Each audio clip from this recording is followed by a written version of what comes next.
नमस्कार दोस्तों, जय हिंद। स्वागत है आप सभी का यूपी रेगुलर क्लासेस के इस ऑनलाइन प्लेटफॉर्म पे। तो जैसा कि आपको पता है कि आर और एग्ज़ाम के लिए जो कि 27 जुलाई को होना है, उस पर हम लोग बहुत ही अच्छे से प्रैक्टिस सेशन कर रहे हैं। क्वेश्चन से ज़्यादा एक्सप्लेनेशन इंपॉर्टेंट है, तो क्वेश्चन तो आपको हर जगह मिल जाएगा, लेकिन एक्सप्लेनेशन थोड़ा ध्यान दीजिएगा और रिवीजन करते रहना। ठीक है ना, रिवीजन बहुत ही इंपॉर्टेंट है। आपने अगर कुछ चैप्टर छोड़ भी दिए हैं, सब नहीं पढ़ा है, कोई मैटर नहीं करता। लास्ट टाइम पे कौन कितना ज़्यादा रिवीजन करता है, बस इसी पर डिपेंड होता है एग्ज़ाम। ठीक है ना, तो लास्ट टाइम पे आप कायदे से रिवीजन करते रहो।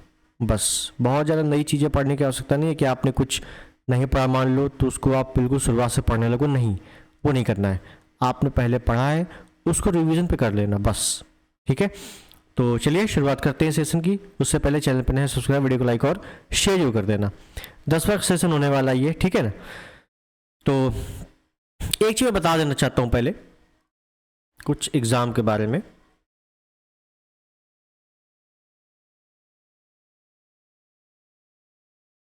देखिए, जो आप अभी रिवीजन कर रहे हो सकता है अपने नोट से कर रहे हो या कोई बुक पढ़ रहे हो, है ना, या घटना चक्र पढ़ रहे हो, जो भी पढ़ रहे हो। एक बात ध्यान रखना, लास्ट टाइम में रिवीजन के साथ साथ आप पीवाईक्यू अच्छे से लगाना। जितने पीवाईक्यू क्वेश्चन है उसको अच्छे से लगाना। ठीक है, हर सब्जेक्ट के। अब पीवाईक्यू लगाने का मतलब ऐसा नहीं है कि आप पूरा डिटेल में पहले आप पीवाईक्यू लगाओगे, फिर एक एक क्वेश्चन पढ़ोगे, उसके 4 ऑप्शन पढ़ोगे, नहीं। पीवाईक्यू का मतलब है कि आपने पढ़ लिया है, आपने प्रीवियस ईयर से आपको प्रैक्टिस करनी है ज़्यादा से ज़्यादा। ज़्यादा से ज़्यादा का मतलब है कि मैं एग्जाम्पल लगाऊं, अगर एग्जाम्पल दूं तो एक घटना चक्र आप 2 से 3 दिन में पूरी तरीके से समाप्त कीजिए। ठीक है, और लास्ट टाइम में बहुत ज़्यादा आपको पढ़ना पड़ेगा। बहुत ज़्यादा का मतलब है, अब ये मत सोचिए कि मैंने आज 4 घंटे पढ़े, 6 घंटे पढ़े, 10 घंटे पढ़े, नहीं। जब तक आपको कायदे से नींद ना आ जाए कि बस आप बेहोश होने वाले हैं, तब तक आप पढ़ते रहिए। ठीक है, अब वो चाहे आप रिवीजन कर रहे हो, चाहे पीवीक्यू लगा रहे हो, चाहे हिंदी पढ़ रहे हो, चाहे करंट पढ़ रहे हो, कुल मिला के अब लास्ट टाइम पे ये नहीं देखना है कि हमने आज इतना पढ़ लिया, ये टारगेट हो गया, वो टारगेट हो गया, नहीं। अपने को ये देखना है कि बस अब इसके आगे हम नहीं पढ़ सकते, आज ओवर हो गया, आज समझ रहे हो, तब तक पढ़ते रहना है, बस काम खत्म। ठीक है, ये लास्ट का जो 1 डेढ़ महीने होते हैं ना, 2 महीने, बस इसी में निर्णय होता है कि आपने कितना लास्ट टाइम में रिवीजन किया है। आपने दिल्ली सल्तनत में अवार्ड जीत लिया है पढ़ पढ़ के, कोई मतलब नहीं है। लास्ट टाइम में आपको तो रिवीजन आपने जल्दी कर लिया है, बस यही मायने रखेगा। ठीक है, तो रिवीजन बहुत ज़्यादा रिवीजन। ठीक है, तो चलिए शुरुआत करते हैं सेशन की। कुछ लोग कह रहे थे सर 20 क्वेश्चन रखा करिए कम से कम। तो देखिए 20 क्वेश्चन रखने में दिक्कत नहीं है, लेकिन 20 क्वेश्चन से आपका एक्सप्लेनेशन बहुत ज़्यादा हो जाएगा और वीडियो लंबी बहुत हो जाएगी, और लंबी वीडियो लास्ट टाइम में देखने में मज़ा नहीं आता। ठीक है भाई, कोई ऐसा तो है नहीं कि पहली बार पढ़ रहे हो, नहीं, ये केवल रिवीजन चल रहा है। तो टॉप 50 क्वेश्चन, ऐसे 50 क्वेश्चन मैं लाता हूँ जिसमें एक्सप्लेनेशन बहुत ज़्यादा हो सके। ठीक है, तो उसमें बिल्कुल निश्चिंत रहिए। ये 15 क्वेश्चन ये आपके 50 के बराबर है। ठीक है, तो चलिए शुरुआत करते हैं। फिर पहला क्वेश्चन ये रहा। सूची 1 सूची 2 सुमेलित करना है। सूची 1 सूची 2, mount Aconcagua, mount Pico de Orizaba, mount Vinson Massif, mount Logan. ये पर्वत चोटियां हैं और पता करना है कि ये कहाँ पे है। तो देखिए, कुछ पर्वत चोटियां हैं आपको एग्जैक्टली पता नहीं होती हैं, पहले मैं बता दूं, एग्जैक्टली पता नहीं होंगी। जैसे मैं नाम लूं, माउंट पिको डी ओरिजावा हो सकता है किसी ने पहली बार सुना हो सकता है माउंट लोगान किसी ने पहली बार सुना हो, लेकिन ऐसा नहीं हो सकता कि अगर आप पढ़ रहे हो तो माउंट एकांकागुआ नहीं सुना होगा या माउंट विंसन मैसिफ नहीं सुना होगा। ठीक है, देखिएगा, माउंट एकांकागुआ कहाँ पे है, तो माउंट एकांकागुआ आपका या अर्जेंटीना में है, दक्षिण अमेरिका में। ठीक है, माउंट विंसन मैसिफ की बात करें तो भैया ये अंटार्कटिका में है, जो कि अंटार्कटिका की सबसे ऊंची चोटी है, क्वीन मार्ड पर्वत श्रेणी पर है। माउंट लोगान की बात करें तो माउंट लोगान आपका यूकान में ही है, यूकॉन आपका कनाडा वाले क्षेत्र में है, और ओरिजावा आपका मैक्सिको में है। ठीक है, तो प्रमुख प्रमुख पर्वत चोटी आपको पता होनी चाहिए। जैसे मैं आपको बताऊं, मैं आपको कुछ पर्वत चोटियों के नाम अगर बताऊं मैं, तो देखिएगा थोड़ा सा।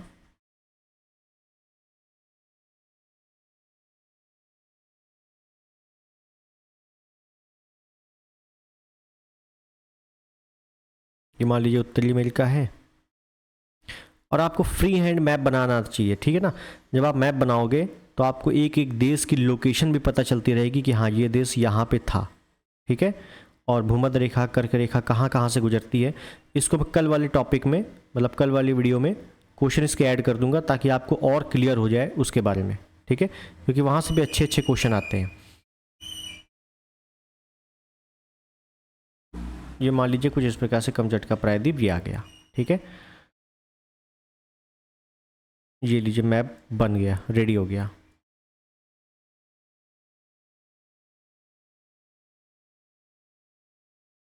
ये रहा, ठीक। अब देखिएगा यहाँ पे कुछ मैं पर्वतों के नाम लूँगा। आपको पता है कि ये भैया अलास्का है इधर, ठीक है, और ये आपका इधर से ऐसे कटा हुआ है, ये ऊपर आपका कनाडा है, नीचे आपका यूएसए है। उसके नीचे आएंगे तो ये आपका मैक्सिको है, ठीक है। एक यहाँ पे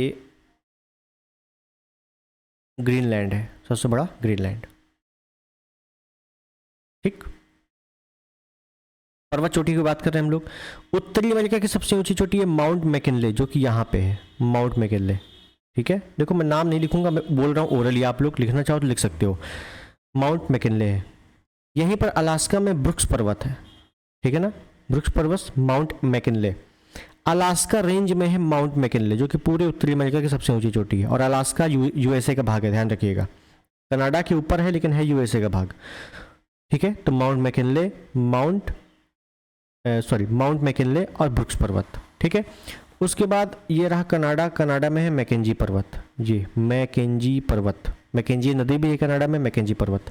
उसके बाद है यहाँ पर coast range, cascade range, Sierra Nevada, पश्चिमी सियरे माद्रे, पूर्वी सियरे माद्रे, कहाँ पर, मैक्सिको में। उसके बाद ये देखो आप, ये लंबा मैंने बना दिया इस प्रकार से, ये है रॉकीज, और ये देखो इधर साइड है, पूर्वी साइड, ये है अपलेशियन पर्वत। कौन सा है, अपलेशियन पर्वत, ठीक है। दक्षिण अमेरिका में आएंगे, दक्षिण अमेरिका में आपका एकांकागुआ पड़ेगा, चिली अर्जेंटीना वाले क्षेत्र में एकांकागुआ है। अर्जेंटीना में ओजस डिल सलाडो है, और उसके बाद माउंट कोटोपैक्सी है, और चिम्बराजो है इक्वाडोर में, ठीक है। आपने पढ़ा होगा, आपको रिवीजन केवल हो रहा है।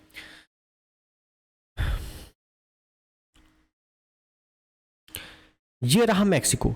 मैक्सिको में इधर ही आपको मिलने वाला है माउंट पिको डी ओरिजावा, ठीक है ना, माउंट पिको डी ओरिजावा, जो अभी हम लोगों ने देखा, ठीक। अफ्रीका में आते हैं तो अफ्रीका में ये आपको मिलेगा माउंट एटलस पर्वत,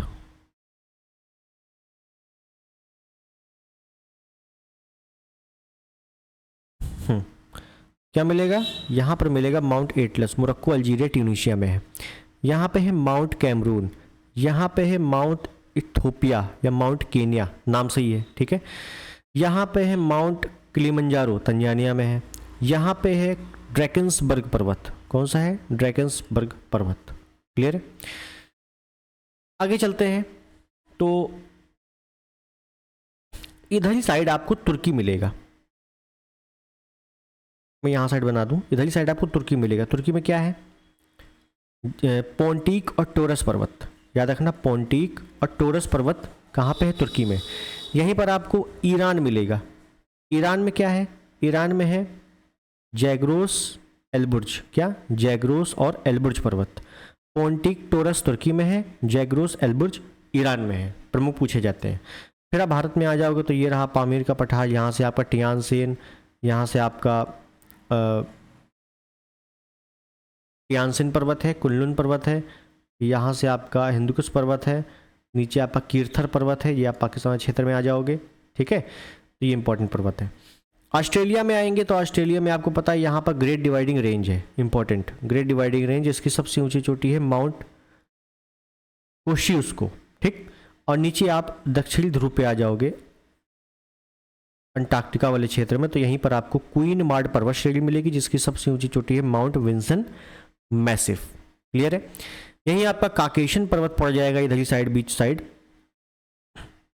काकेशन पर्वत पड़ जाएगा। काकेशन पर्वत पर यूरोप की सबसे ऊंची चोटी है माउंट एल्ब्रुस। काकेशन पर्वत क्या है, माउंट एल्ब्रुस, ठीक है।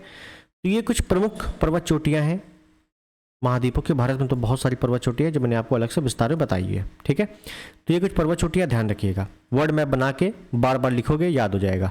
आगे चलें। निम्नलिखित में से कौन सा युग्म सुमेलित है? कौन सा युग्म सुमेलित है ये बताना है। देखिए,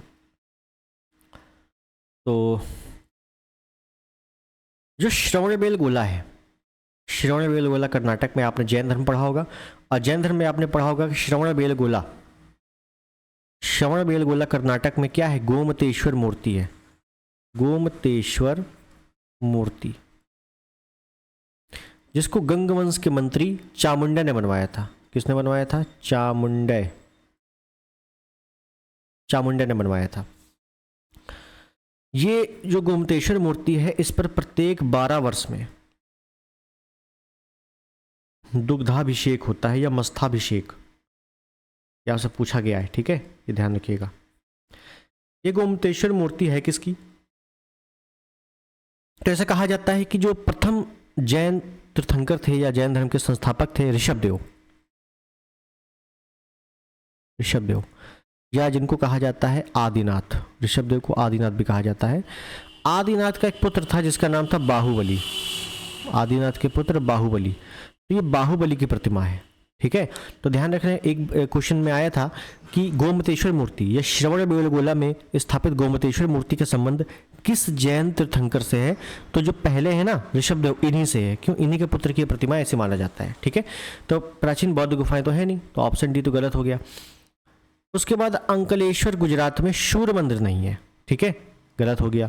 कोणार्क का सूर्य मंदिर ब्लैक पैगोडा कहा जाता है, 12वीं 13वीं सदी में बना था, नरसिंहवर्मन प्रथम ने बनवाया था। और कोणार्क का सूर्य मंदिर, ध्यान रखना है कि इसके, मान लो जैसे ये मंदिर है, पहली बात तो कोणार्क का सूर्य मंदिर जो है, मैं यहाँ आगे बता देता हूँ आपको इसके बारे में, यहाँ से कई चीज़ें पूछी जाती हैं।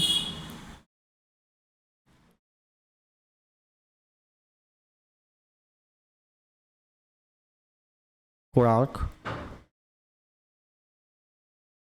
सूर्य मंदिर, पहला पॉइंट यही है कि कोणार्क सूर्य मंदिर आपका उड़ीसा में है। दूसरी चीज, ये नागर शैली में है। तीसरी चीज, इसका जो निर्माण हुआ है ये 12वीं 13वीं सदी में नरसिंह वर्मन प्रथम के द्वारा हुआ है। नरसिंह वर्मन प्रथम शायद पल्लव शासक है, ठीक है। और ध्यान रखना, कोणार्क का सूर्य मंदिर जो है इसको ब्लैक पैगोडा भी कहा जाता है, ब्लैक पैगोडा भी कहा जाता है।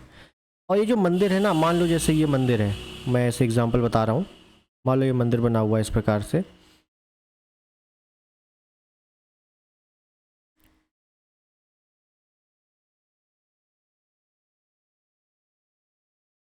ठीक है, ये ऐसे मंदिर बना हुआ है। इस मंदिर के चारों ओर 12 रथ पहिए लगे हुए हैं। कितने? 12 रथ के पहिए। रथ के पहिए का मतलब है कि ईंटों से ही अलंकृत किया गया है, पत्थरों में ही उकेरे गए हैं पहिए, ठीक है। और 7 अश्व की स्वतंत्र मूर्तियां हैं, अश्व की स्वतंत्र मूर्तियां, स्वतंत्र मूर्तियों का मतलब है 3D, ठीक है। तो ये ध्यान रखना है, किसके बारे में? कोणार्क के सूर्य मंदिर के बारे में। उसके बाद है पालीताड़ा, जो पालीताड़ा मंदिर है, पालीताना या पालीताड़ा कुछ भी आ जाएगा, गुजरात में है। और ये गुजरात में भी कहाँ पर है? ध्यान रखिएगा, ये है भावनगर में, भावनगर में भी कहाँ पर? शत्रुंजय पहाड़ी पर। ये आपको ध्यान रखना है कि जो पालीताड़ा मंदिर है वो कहाँ पर है, तो गुजरात के भावनगर के शत्रुंजय पहाड़ी पर है। और ये जैन धर्म से संबंधित है, जैन मंदिर है, बिल्कुल सही। तो ऑप्शन ए यहाँ पर बिल्कुल सही है। क्लियर हो गया? आगे चलते हैं। मध्य प्रदेश में विदिशा के पास भेषनगर में गरुड़ स्तंभ किसने बनवाया था?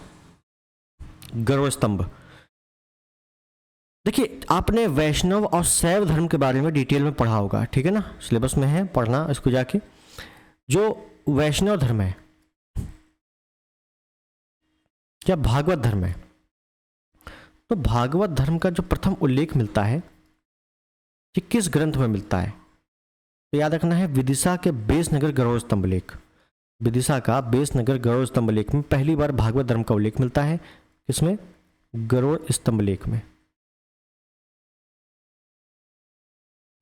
भागवत धर्म का उल्लेख मिलता है। और लिखा है इसमें कि उस समय का जो हिंद यमन शासक था हेलियोडोटस या हेलियोडोरस, हेलियोडोरस, इसने भागवत धर्म अपनाया था। कौन सा धर्म? भागवत धर्म अपनाया था। और ये कहाँ का था? ये तक्षशिला का था, ध्यान रखिएगा। तक्षशिला का हिंद यमन शासक, तक्षशिला का हिंद यमन शासक, ठीक है, हेलियोडोरस। तो ऑप्शन डी बिल्कुल फिलहाल सही है, ठीक है, ऑप्शन डी। दूसरी चीज, पहली बात तो बेसनगर का स्तंभ लेख ये भागवत धर्म से संबंधित है, ये भी ध्यान रखना, ठीक है। दूसरी चीज है किसके सिक्कों पर, ध्यान दीजिए, पहली बार किसके सिक्कों पर भागवत धर्म का अंकन मिलता है? पहली बार किसके सिक्कों पर भागवत धर्म का अंकन मिलता है? तो वो है अपोलोडोटस, ऑप्शन सी। लेकिन यहाँ सिक्कों की बात नहीं कर रहा है, तो यहाँ पर फिलहाल ऑप्शन डी वाला सही है। नेक्स्ट आगे चलते हैं। एलोरा की गुफाएं और शैलकृत मंदिर हैं। एलोरा की गुफाएं और शैलकृत मंदिर हैं। देखिए इसको मैं आगे लेता हूं और यहां पे हम लोग कुछ बात कर लेंगे। किसकी हम लोग बात कर लेंगे? एक तो आपने एलोरा का नाम सुना होगा, एक आपने एलिफेंटा का नाम सुना होगा और एक आपने अजंता का नाम सुना होगा। ये तीनों ही औरंगाबाद में है, ठीक है।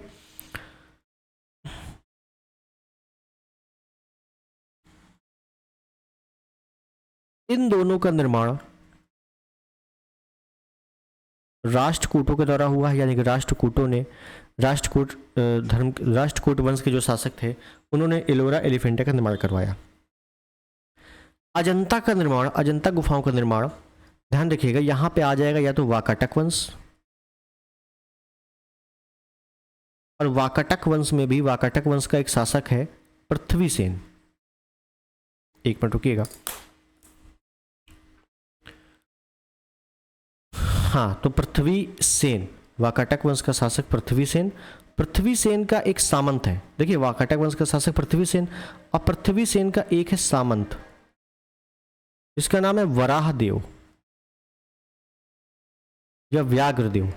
तो इसने करवाया था, ठीक है, पृथ्वीसेन के कहने पर। अगर वाकाटक वंश ऑप्शन में नहीं आता है तो वाकाटक किसके समकालीन? गुप्त। तो ध्यान दीजिए गुप्त वंश भी आ जाएगा, ठीक है। तो अजंता की गुफाओं का निर्माण या तो गुप्त वंश के समय में हुआ या वाकाटक वंश, चूंकि ये दोनों समधी भी है, क्योंकि चंद्रगुप्त द्वितीय की पुत्री का विवाह, चंद्रगुप्त द्वितीय की पुत्री प्रभावती गुप्त का विवाह वाकाटक वंश के शासक रुद्रसेन द्वितीय के साथ हुआ था, पता होगा आपको, ठीक है। तो ये समधी भी है। तो गुप्त वंश और वाकाटक वंश के समय में अजंता गुफाओं का निर्माण हुआ था। एलोरा और एलिफेंटा का निर्माण राष्ट्रकूटों के समय में हुआ था, ठीक है। आप समझिएगा कुछ बातें, मैं यहाँ पर थोड़ा सा डिटेल बताऊंगा कि यहाँ से क्वेश्चन आने की पूरी उम्मीद रहती है। राष्ट्रकूट वंश का पहले तो आपको क्रम पता होना चाहिए। राष्ट्रकूट वंश है कौन? तो ध्यान दीजिएगा क्रम है कि सबसे पहले आते हैं वातापी चालुक्य। वातापी चालुक्य को खत्म करने के बाद आते हैं राष्ट्रकूट, और राष्ट्रकूटों को खत्म करने के बाद आते हैं कल्याणी के चालुक्य। कल्याणी चालुक्य, मेरी बात समझे? चालुक्यों की 3 शाखा है, वातापी चालुक्य, कल्याणी चालुक्य और वेंगी चालुक्य। वातापी चालुक्य का अंतिम शासक कीर्तिवर्मन द्वितीय को पराजित करता है। कौन? दंतीदुर्ग। और दंतीदुर्ग राष्ट्रकूट वंश की स्थापना करता है। राष्ट्रकूट वंश का अंतिम शासक होता है कर्क द्वितीय। कर्क द्वितीय की हत्या करता है तैलभ द्वितीय, और तैलभ द्वितीय कल्याणी चालुक्य की स्थापना करता है। क्लियर है यहां तक? राष्ट्रकूट में प्रमुख कुछ शासक हैं, और एलोरा मंदिर और एलोरा और एलिफेंटा से क्या संबंध है वो थोड़ा सा देखते हैं।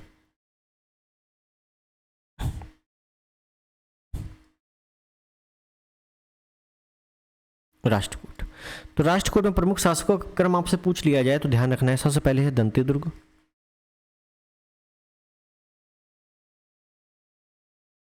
कृष्ण प्रथम,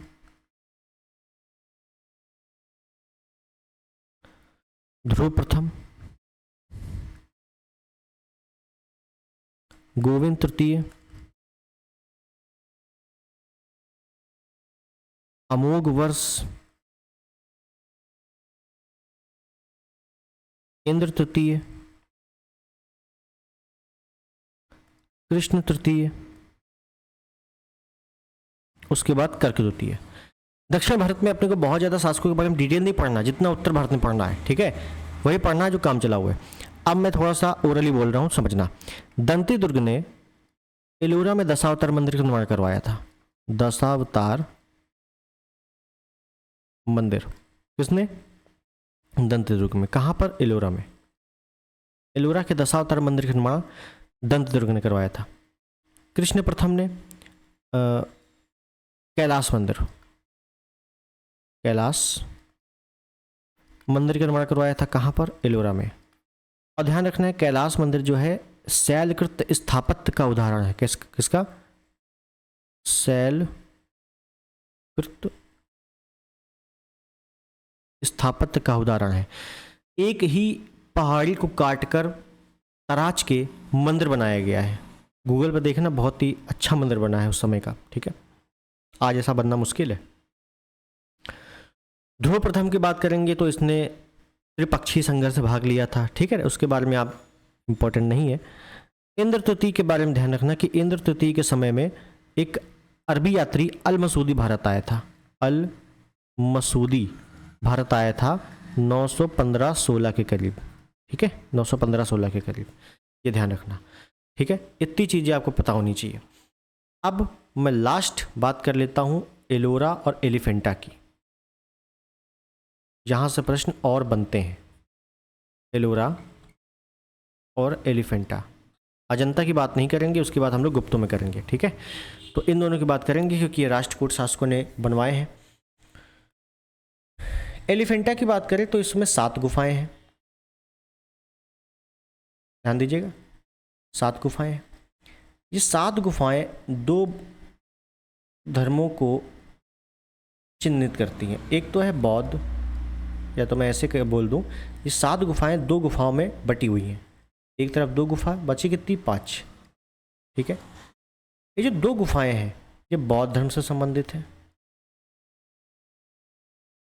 और जो 5 गुफाएं हैं ये शैव धर्म से संबंधित है, क्योंकि यहाँ शिव प्रतिमाएं हैं। शैव धर्म, और शैव धर्म किसका है? हिंदू। तो हिंदू और बौद्ध, क्लियर है।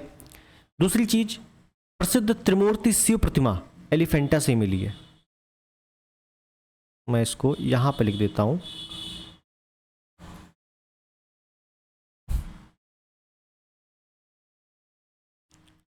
प्रसिद्ध त्रिमूर्ति शिव प्रतिमा एलिफेंटा से मिली है, क्लियर है। आगे चले। एलोरा की बात करें अगर, तो एलोरा में ध्यान रखना, कुल पहले बात करें ना,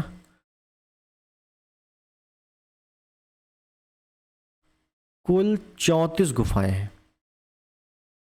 कितनी भैया? एलोरा में 34। ये 34 गुफाएं बटी हैं कितने भागों में? 3 भागों में। 1 से 12 नंबर गुफा, 13 से 29 नंबर गुफा, और 30 से 34 नंबर गुफा।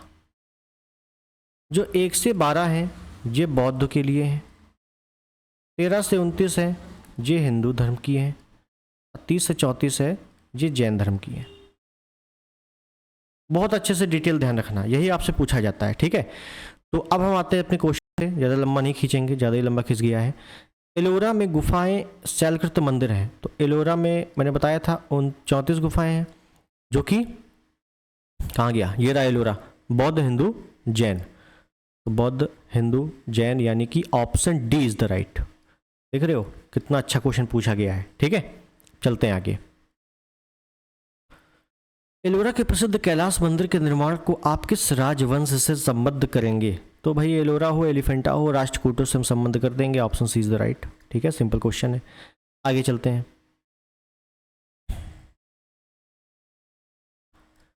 ओके, कौन सा युग्म सही सुमेलित नहीं है?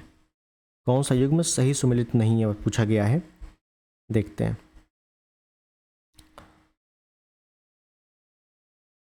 अनुच्छेद 54 राष्ट्रपति का निर्वाचन, बिल्कुल सही है। 55 निर्वाचन की रीति, बिल्कुल सही है। निर्वाचन की रीति आपने पढ़ा होगा ना, एकल संक्रमणीय, समानुपातिक, एकल संक्रमणीय, गुप्त मत पद्धति के आधार पर राष्ट्रपति का चुनाव होता है, ठीक है। फिर है अध्यादेश, जो राष्ट्रपति जारी करता है, अध्यादेश की शक्ति 123 में है, बिल्कुल सही है। 60 आर्टिकल 60 में राष्ट्रपति पर महाभियोग चलाने की प्रक्रिया का उल्लेख नहीं है, क्योंकि महाभियोग जो है, महाभियोग आर्टिकल 61 में है, ठीक है।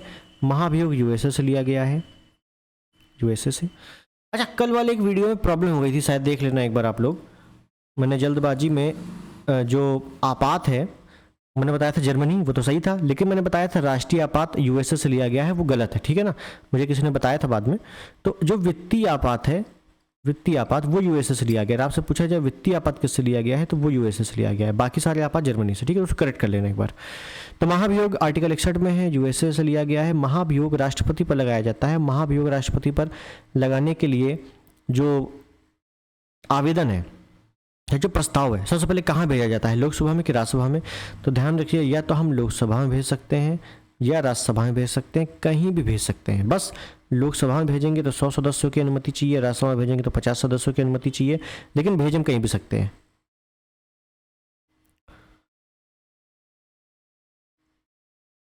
आर्टिकल 60 में क्या है, देखिए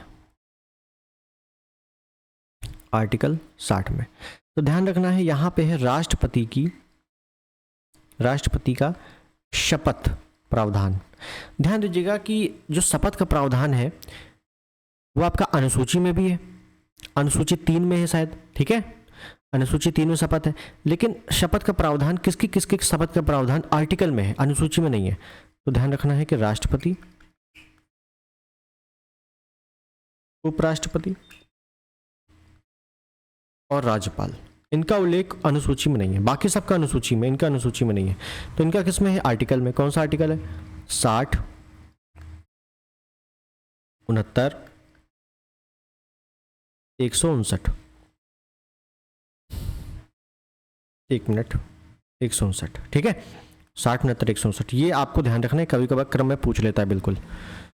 तो सी वाला ऑप्शन वहां पे गलत था, कहाँ गया, ये सी वाला ऑप्शन गलत है। आगे चलते हैं। ओके, क्या पूछा गया हमसे कि निम्नलिखित घटनाक्रमों पर विचार कीजिए। 1, 2, 3 ही घटनाएं हैं, ठीक है। तो इन पर विचार करना है, कब कब हुआ भैया। तो काकोरी षड्यंत्र कब हुआ था, मैंने आपको बताया था कि हिंदुस्तान रिपब्लिकन एसोसिएशन की स्थापना होती है 1924 में। उसका लक्ष्य होता है कि भाई हमें अंग्रेजों को हटाना है, कैसे हटाएंगे, हथियार चाहिए, हथियार कैसे लेंगे, पैसे चाहिए, पैसे के लिए क्या करेंगे, लूट करेंगे, काकोरी षड्यंत्र वही चीज़ है। 9 अगस्त 1925, ठीक। क्रांतिकारी द्वारा पुलिस अधिकारी सैंडर्स की हत्या। तो सैंडर्स की हत्या क्यों की गई थी, स्कॉट को मारने गए थे, लेकिन सैंडर्स मर गया था, पता होगा आपको, है ना। तो लाला लाजपत राय की लाठी चार्ज में हत्या हो गई थी, उसी का बदला लेने के लिए गए थे। ये हुआ था 1928 को। कब हुआ था, 1928 को।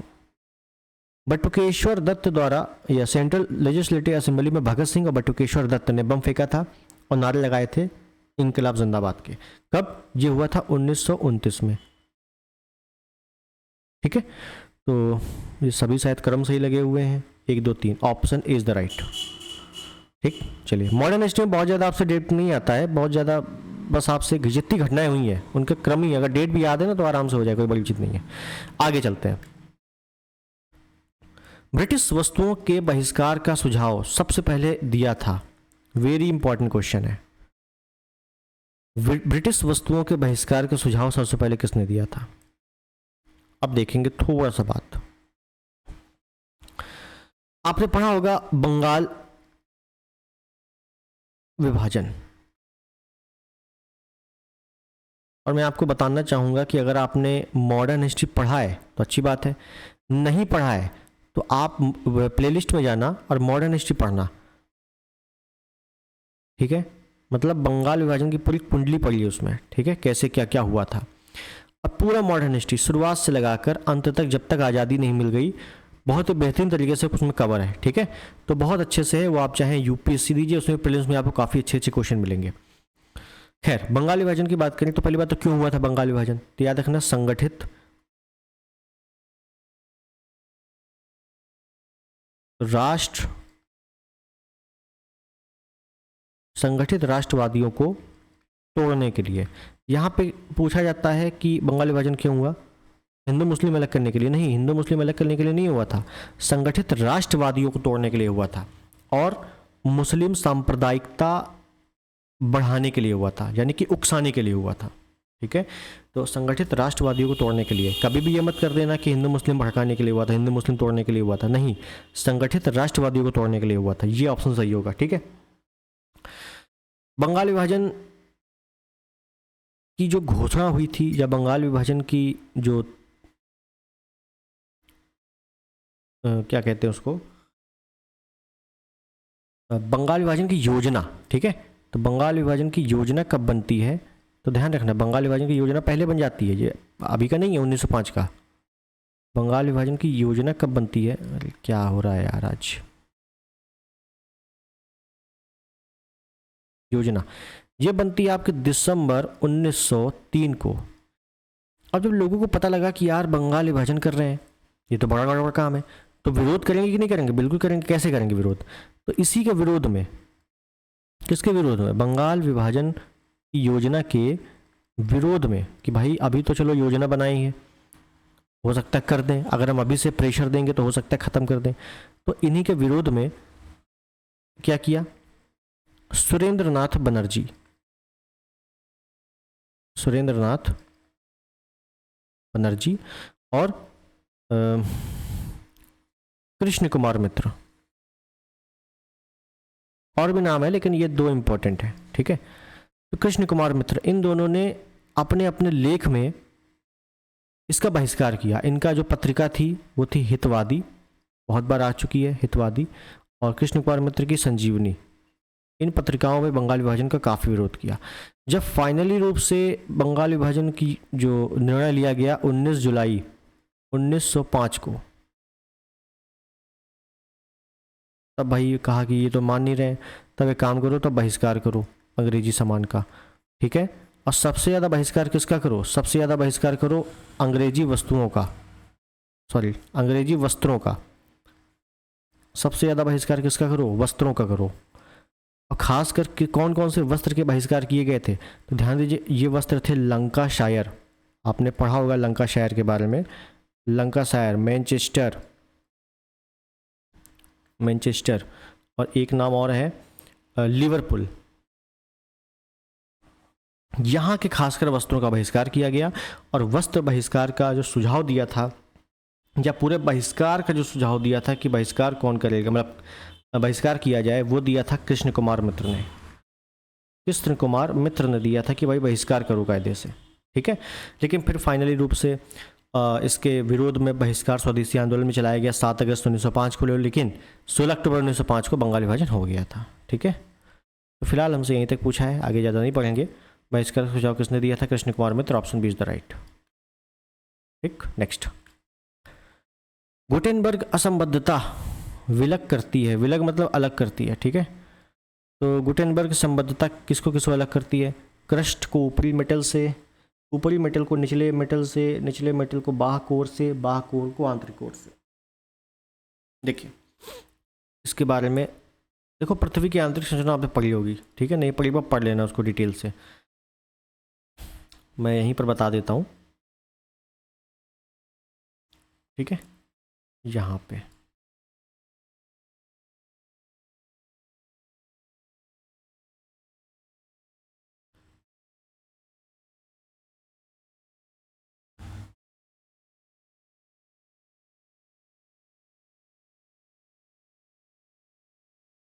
ये मान लो कुछ भूमि का हिस्सा है, कोई दिक्कत नहीं है। ये बीच बीच में मैं इसको बांट देता हूँ, इस प्रकार से।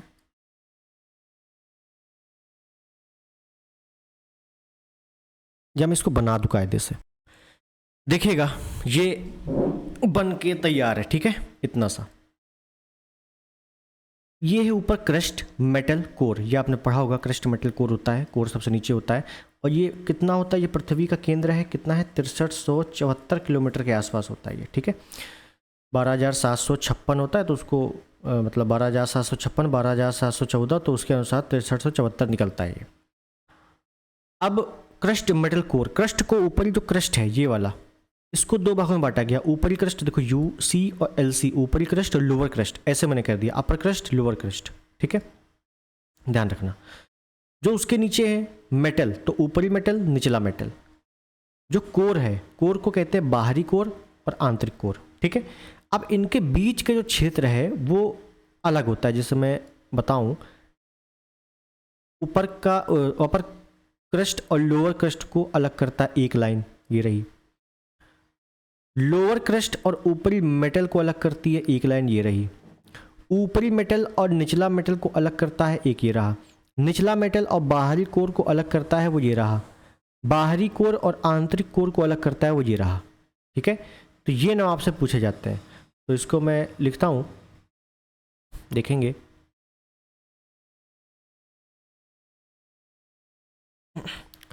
जो ये वाली लाइन है ना, ये यानी कि अपर क्रस्ट और लोअर क्रस्ट को कौन अलग करता है, कोनार्ड, कोनार्ड। उसके बाद है लोअर क्रस्ट और ऊपरी मेटल को मोहे, ऊपरी मेटल निचला मेटल को रेप्टी, निचला मेटल बाहरी कोर को गुटेनबर्ग, और बाहरी कोर आंतरिक कोर को लेटमैन, लेटमैन। और इन सब में ऐड कर देना है लास्ट में असंबद्धता, लास्ट में ऐड कर देना असंबद्धता, मतलब कोनार्ड असंबद्धता, मोहे असंबद्धता, रेप्टी असंबद्धता, गुटेनबर्ग असंबद्धता, लेटमैन असंबद्धता, ठीक है।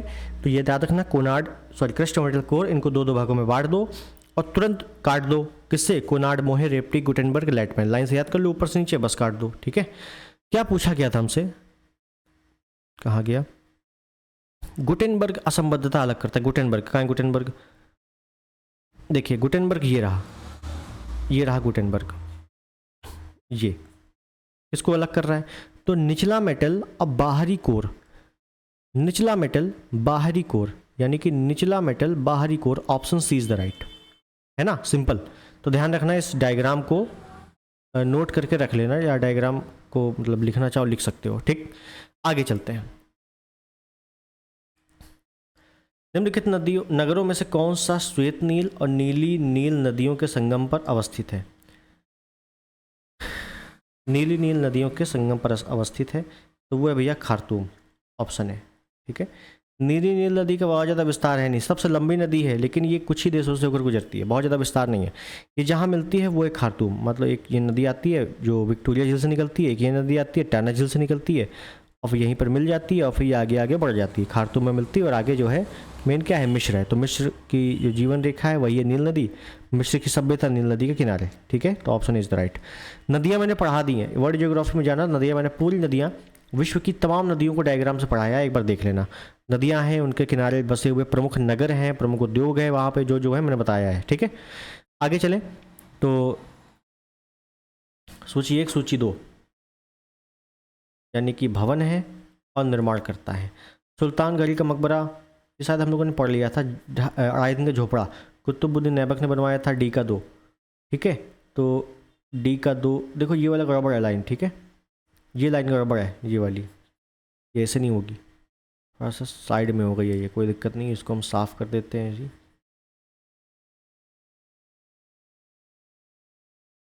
यहीं पर खुद लिख देते हैं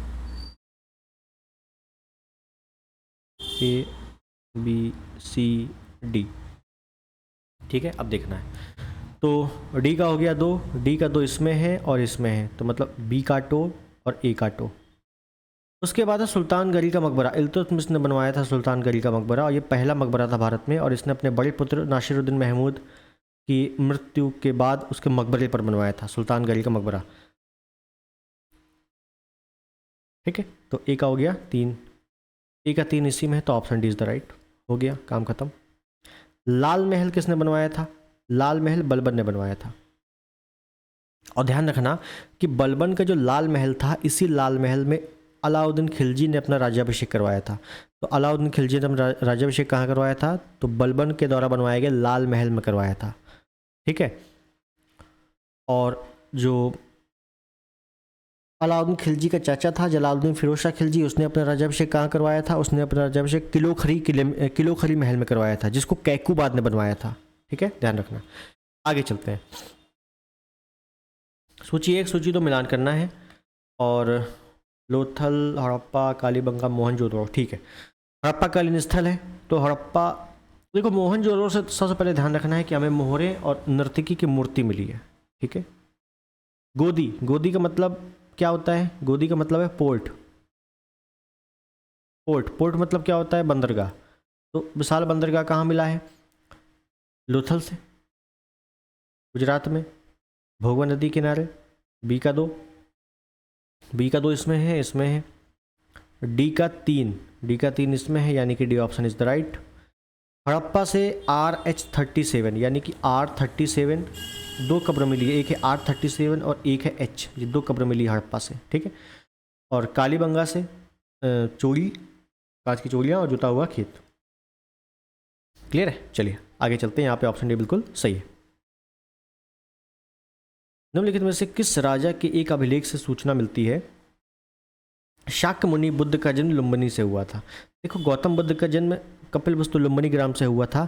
इसका उल्लेख रुमिनदेई अभिलेख में है। रुमिनदेई अभिलेख, रुमिनदेई अभिलेख। और रुमिनदेई अभिलेख किसका है? तो ये अशोक का है। Option is the right. और ध्यान रखना, ये अशोक का आर्थिक अभिलेख भी कहा जाता है। अशोक का आर्थिक अभिलेख क्यों? क्योंकि अशोक ने इस पे बताया है कि अशोक अपने कलिंग युद्ध के 10 वर्ष बाद बोध गया तथा 20 वर्ष बाद लुम्बिनी गया, और लुम्बिनी में उसने जो धार्मिक कर था उसको माफ़ कर दिया पूरी तरीके से शून्य, और जो भूमि कर था उसको 1/4 से 1/8 कर दिया था। ठीक है, तो ये लिखा है रुमिनदेई अभिलेख में, इस वजह से आर्थिक अभिलेख भी कहा जाता है। Option is the right. Next, जल का घनत्व, जल का घनत्व ताप के साथ साथ परिवर्तित होता है, जिससे जलीय प्राणियों को ठंडे जल में रहने में मदद मिलती है। जल का घनत्व किस ताप पर महत्तम होता है? देखिए, जल का घनत्व जो है, जल का, जब मैं ऐसे लिख दूं पूरी तरीके से, याद रखना कि 0 डिग्री सेल्सियस से 4 डिग्री सेल्सियस तक इस पोजीशन